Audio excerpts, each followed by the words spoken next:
What's going on, guys? Welcome to the channel. Today we're doing some DIY budget brake conversion swaps. We're doing away with the brake booster and all that good stuff. Get a little bit more clearance on my valve cover, my coil packs, and get a little bit better pedal because the pedal beforehand was really stiff. I've been doing some research and I think I've got her figured out. I'm trying to avoid having to spend $180 something on Motion Raceworks or TRZ or whatever brands they are manual conversion kit. I'm just going to try to do it myself.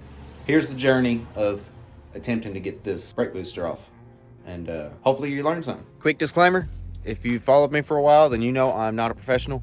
I'm a redneck.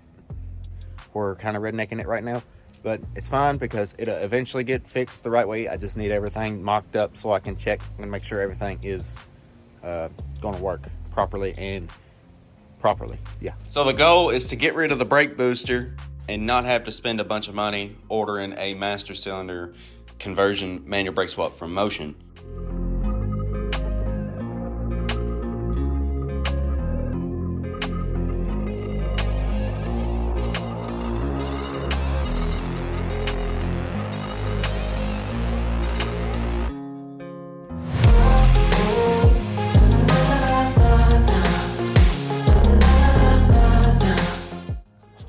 All right, now comes the fun part. I gotta go way up in here, ignore my cut wires for my brake pedal, and take those 4 bolts loose. Not gonna be able to film that, but that's what we gotta do to pull the brake booster off.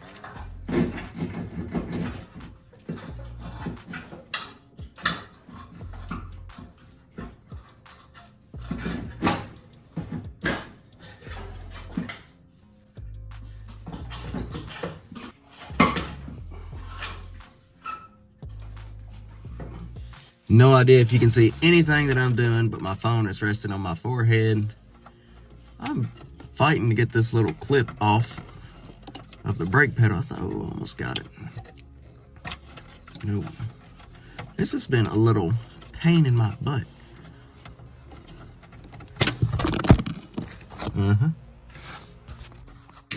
And for reference,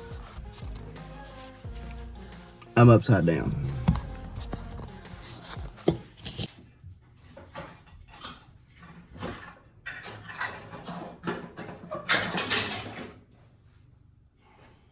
Yep.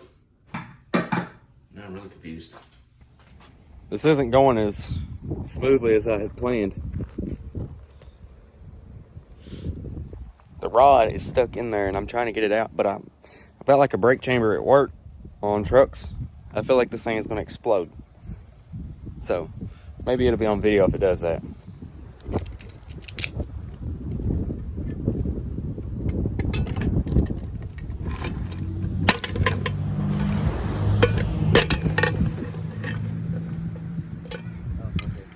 It's not going to explode no more.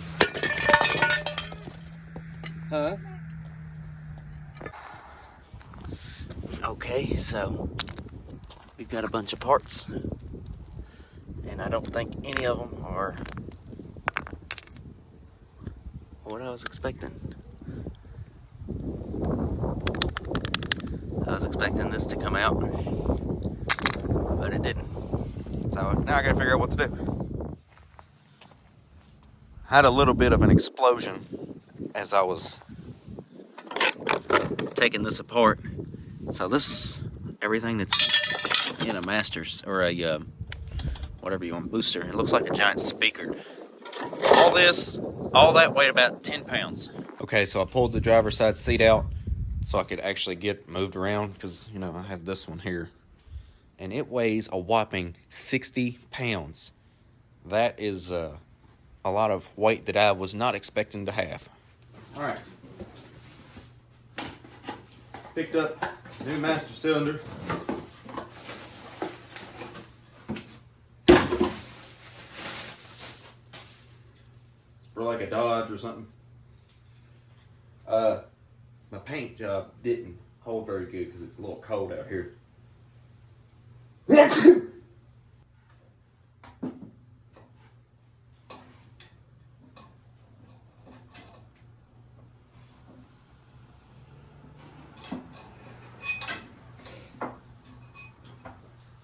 drill a couple holes, I reckon, and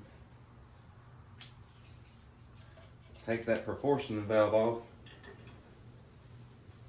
This is almost identical to the one off of Motion Raceworks, and there's no plate and no rod, but I'm gonna make my own somehow. We'll figure it out. All right, so a bunch has happened. All I did was line this up, drill some holes for it where I thought the push rod would be good, and the geometry would be centered up. Now I have to find some way to keep the push rod mounted on the brake lever, the pedal, and keep it inside of the master cylinder. That way it doesn't fall out like what happened to George if you watch Cletus. All right, I'm back up under the dash. You might not know what you're looking at, but this is the push rod for the brake master cylinder. That is the new master cylinder. As you can tell, the pedal's natural resting spot is out of the cylinder a little bit, but you push it in, it's nice. Probably shouldn't do that, but it's fine. Yeah, so I'm gonna have to make something to hold the pedal in. Now the truck is jacked all the way up and the suspension is all the way extended, but that's gonna replicate a launch later this next year. So I've got to figure out, I don't know if I need to make a bracket right here. I would like to put an O-ring or something on this to keep it from coming all the way out, but I don't think I'm gonna be able to. So make something for this, like just like a bump stop right there or something would work perfect. Okay, so we rednecked it.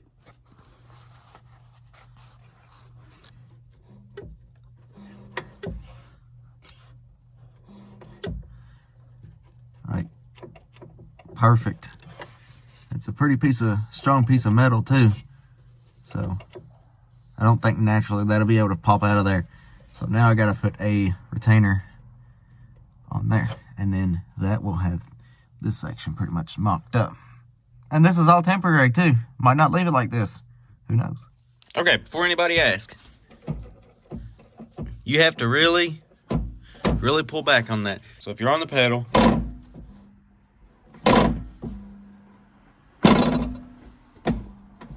but I don't plan on doing anything like that. At most, maybe like that. All right, so we're about halfway through it. I've got a little mess here with some paint, but it's fine. I'll redo it later. And my brake lines aren't 100% routed the way that I want them just yet. I'm gonna have to get new lines and stuff and redo this down here because I don't like it. I don't like this compression fitting here. And I've got that loose right there, actually.